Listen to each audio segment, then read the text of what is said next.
Ready to move in premium triplex villas at Kollur APR Projects. సాధారణంగా పండగలన్నీ ప్రతి సంవత్సరం దాదాపుగా ఒకే తేదీలోనో లేదా ఒకే నెలలోనో వస్తుంటాయి. ఉదాహరణకి సంక్రాంతి అయితే జనవరి 14, 15, 16 తేదీల్లో, దసరా దీపావళి పండుగలు అక్టోబర్, నవంబర్ నెలలో వస్తాయి. ఉగాది మార్చిలో కానీ ఏప్రిల్లో కానీ వస్తుంది. క్రిస్మస్ అయితే ఖచ్చితంగా డిసెంబర్ 25వ తేదీనే వస్తుంది. కానీ ముస్లిం సోదరులు అత్యంత పవిత్రంగా భావించే రంజాన్ పండుగ మాత్రం ఏడాదికి మారుతూ ఉంటుంది. గతేడాది ఏప్రిల్ 21న వచ్చిన రంజాన్ పండుగ ఈ ఏడాది ఏప్రిల్ 11న వచ్చింది. వచ్చే ఏడాది మార్చిలో వస్తుంది. ఆ తర్వాత వచ్చే ఏడాది ఫిబ్రవరిలో, ఆ తర్వాత జనవరి, ఆ తర్వాత డిసెంబర్, అలా ప్రతి ఏడాది తగ్గుతూ వస్తుంది. ఓవరాల్గా ప్రతి నెలలో రంజాన్ పండుగ వస్తుంది. ఎందుకు అలా వస్తుందో ఇప్పుడు తెలుసుకుందాం.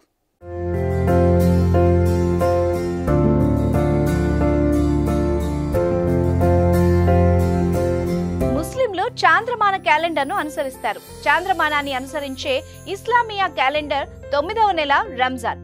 దీన్ని ముస్లింలు అత్యంత పవిత్రమైనదిగా నెలలు భావిస్తారు. దానికి ప్రధానమైన కారణం దివ్య ఖురాన్ గ్రంథం ఈ మాసంలో ఆవిర్భవించడమే. క్రమశిక్షణ, దాతృత్వం, ధార్మిక చింతనల కలయికే రంజాన్ మాసం. ఆధ్యాత్మికంగా ఎంతో ప్రాముఖ్యం ఉన్న రంజాన్ మాసం ప్రత్యేక ప్రార్థనలు, కఠిన రోజా ఉపవాస దీక్షలు, దాన ధర్మాలు, ఆధ్యాత్మిక సందేశాలతో సాగుతుంది. మహమ్మద్ ప్రవక్త లా ఇల్లా ఇల్లల్లా అన్న సూత్రం ప్రకారం మానవుల్ని కష్టాల నుంచి కాపాడేందుకే ఈ మాసాన్ని సృష్టించినట్టు చరిత్ర చెబుతోంది. ఈ మాసంలో రోజుకు 5 పర్యాయాలు నమాజ్తో పాటు ప్రత్యేక ప్రార్థనలు చేస్తారు. పవిత్ర మాసంలో దాన ధర్మాలకు కూడా ప్రత్యేకమైన స్థానం ఉంది. ఈ నెలలో చనిపోతే నేరుగా స్వర్గానికి చేరతారని, నరకపు ద్వారాలు మూసి ఉంటాయని ముస్లింల ప్రగాఢ నమ్మకం.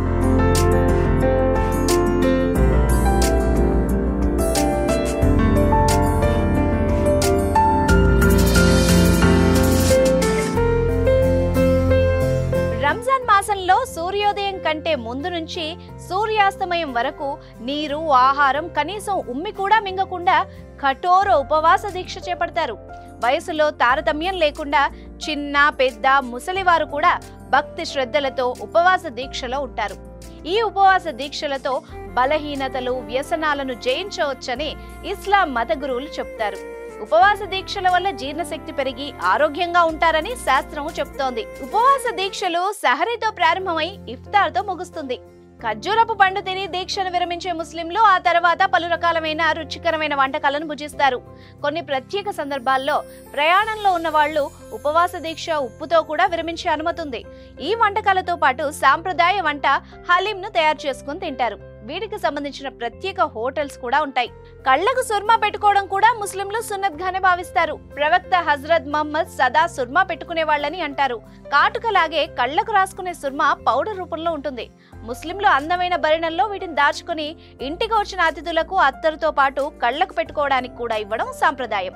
ప్రతి నమాజ్ కి ముందు సాంప్రదాయం ప్రకారం ముఖము, కాళ్ళు, చేతులు శుభ్రం చేసుకుని సుర్మా పెట్టుకుంటారు. ఇది కళ్లకు మేలు చేస్తుంది.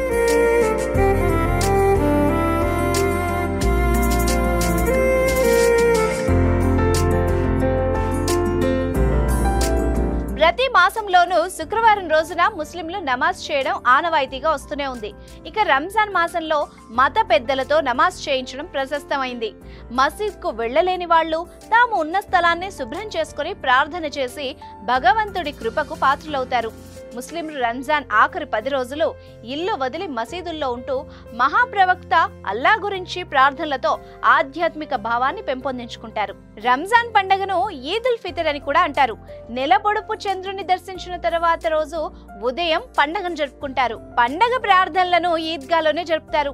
నమాజ్ అనంతరం ముస్లింలు, ముస్లిమేతరులు ఒకరినొకరు స్నేహభావం పెంపొందించుకోవడం కోసం అలై బలై ఆలింగనం చేసుకుని పండగ శుభాకాంక్షలు తెలుపుకుంటారు. పండగ రోజు షీర్ కుర్మా అనబడే మధురమైన సేమియాను తప్పక వండుతారు. ఆత్మీయులకు తినిపిస్తారు. నేటితో వీరి నెల రోజుల ఉపవాస దీక్ష పూర్తవుతుంది.